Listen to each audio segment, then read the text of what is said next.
Eyez, homies from Boston, came across this track, Make 'Em Like Me, and I really rock with the sound of it. It gives me that old East Coast bar heavy, bar driven vibe. That's the type of music I like. I like when people get on there and really put their pen game to work.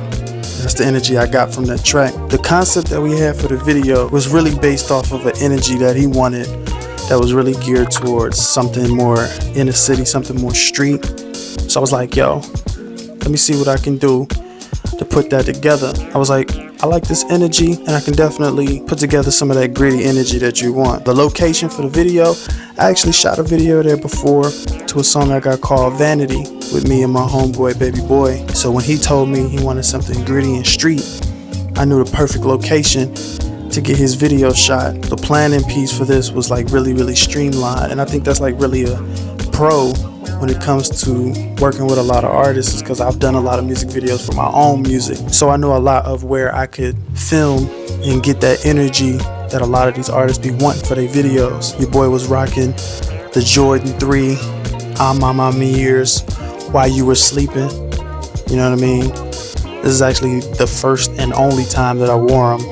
And we shot this video like 2 months ago. You know what I mean? I got so many shoes, man. I could barely wear them all the time, but that's what we was rocking. This dude, Eyez, is definitely a workhorse, man. Like, before we shot the video that we shot, this dude told me he shot like 2 videos before that, and he had a show beforehand. So one thing about him, I really like the grind, and I respect the hustle. Something that is admirable, and you can tell in the passion of his music and everything, he really is built for this. The focus of the video being the fact that there wasn't like no real storyline or anything like that was really focused on the framing. I really tried to make sure that I was getting some dope angles to really like add to the story and the energy of the video. I have the Easy rig, and that helps me out with a lot of like the weight when it comes to the camera, but I definitely want to soon invest into a stabilizer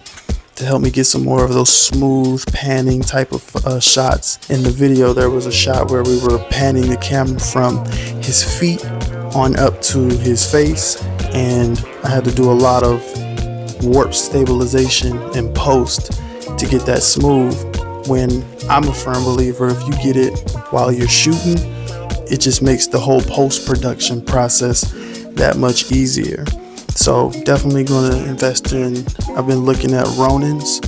I'm going to see what that's about.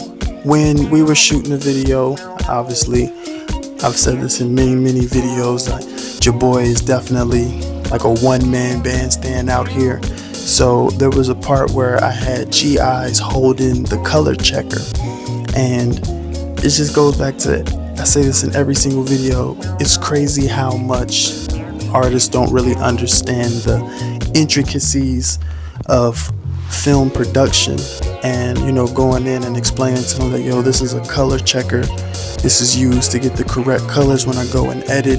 A lot of artists don't really see that, or it's never explained to them. So I feel like that's that one up that I give these artists, is I like to educate them, or just anybody that I deal with. I like to educate them on the business, on what I'm doing. One thing that Eyez was telling me throughout the whole shoot is that he admired my professionalism and my structure, and basically the cinematography of how I actually go about productions. And the one thing about me is, you know, I try to match the energy of my equipment. What I mean by matching the energy of my equipment is my equipment looks professional, so I try to come in with a professional energy to match that. While we were shooting the video though, when we wrapped up, went back to the car, load up and everything, and my production assistant Kira actually had a ticket on her windshield, and we almost got our cars towed. I appreciate her for, you know, throwing the alley-oop and getting that taken care of, because you can't be having your car towed in downtown Houston. You don't know where the thing gonna go, and then when you do find it, it's gonna cost you an arm and a leg just to get your stuff back. So dodged the bullet on that one.